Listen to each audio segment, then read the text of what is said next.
Diddy has just been hit with another superseding indictment. And this new superseding indictment is adding more allegations to Diddy's racketeering charge. And right now, Diddy has things like kidnapping, arson, trafficking, and more, all under this racketeering act. Diddy's racketeering charge says that he's done all of these acts in a criminal enterprise that has co-conspirators. The feds also put out another enterprise letter right after they dropped the superseding indictment number 2, and they said that the superseding indictment number 2 contains no new charged offenses, but it includes additional allegations related to the racketeering conspiracy charged in count 1. They say specifically, this superseding indictment number 2 contains additional allegations to the means and methods of the racketeering enterprise related to forced labor. And the government says that it's going to release another enterprise letter related to these allegations by March 10th of 2025. And I'm honestly so curious if this is when we are going to see some of these co-conspirators be named. Now, in Diddy's new superseding indictment, this is what was added.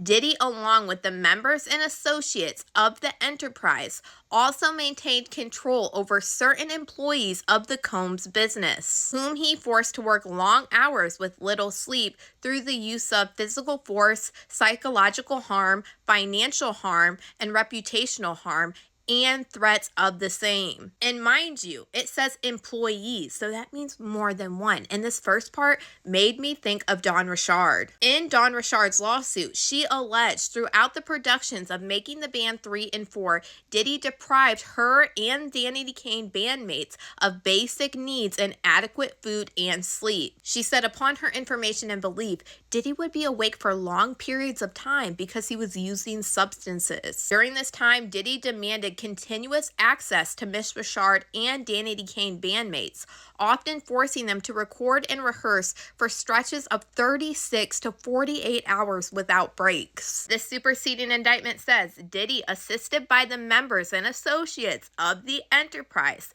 caused these employees to believe that they would be harmed, including by losing their jobs if they didn't comply with his demands. In Dawn Richard's lawsuit, she said during this time she watched Diddy throw a hot skillet at Cassie and then drag Cassie up the stairs by her hair. The following day, she received a call demanding that she return to Diddy's residence to continue recording. She said that Diddy brought her and Miss Harper into the recording room at his studio, locked the door, dimmed the lights, and gave each of them flowers. Diddy went on to say that this was just a normal argument and nobody was hurt, and this is what love was. And Diddy said, "I'm giving you an opportunity.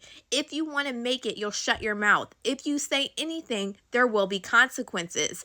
Diddy would further say that people end up missing. And she said that Diddy continued to threaten them while they were locked in this room for over 20 minutes. And we already know that Diddy got accused of intimidating a witness, and it came down to Kalina Harper, because if you remember, he was calling her phone or texting her phone like over 50 or 100 times. To me, this part sounds exactly like things that Dawn Richard has talked about in her lawsuit. This part said, with respect to one employee, Diddy used physical force, psychological harm, financial harm, reputational harm, and threats of the same to have an employee engage in physical acts with Diddy. And this part sounds exactly like what Kirk Burrow, the co-founder of Bad Boy Entertainment, said in his lawsuit that he filed against Diddy last week. Kirk Burrow said upon his information and belief, Diddy used his position of power to assert dominance over employees and business associates through coercion. He alleged that Diddy regularly forced him into situations where he was made to be a witness of Diddy engaging in physical acts with employees,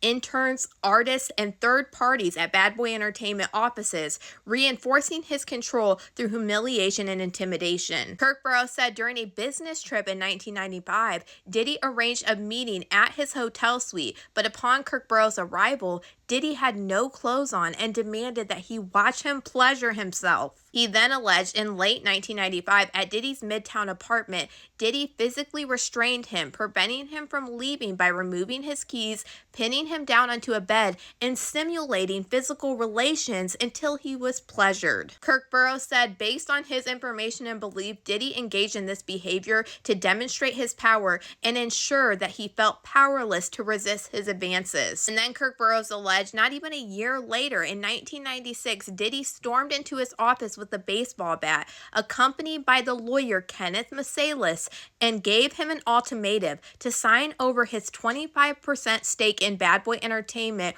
or face violent repercussions. Diddy viewed his ownership of Bad Boy Entertainment Incorporated as a threat to his absolute control over him. I wasn't even expecting another superseding indictment until it was the one that just named the co-conspirators. But hey, they got more information and they told us the last superseding indictment that the investigation was still ongoing. So I'm really curious if the next Enterprise letter that they say that they're going to release on March 10th is going to have the names of the co-conspirators. Because in the first superseding indictment and the second superseding indictment, they are really honing in on this racketeering charge because that is a huge charge. Baby, that is the RICO. Now, to me, it's very interesting that it seems that we are going to have more witnesses or possible victims against Diddy. But y'all let me know what you guys think about all this in the comments.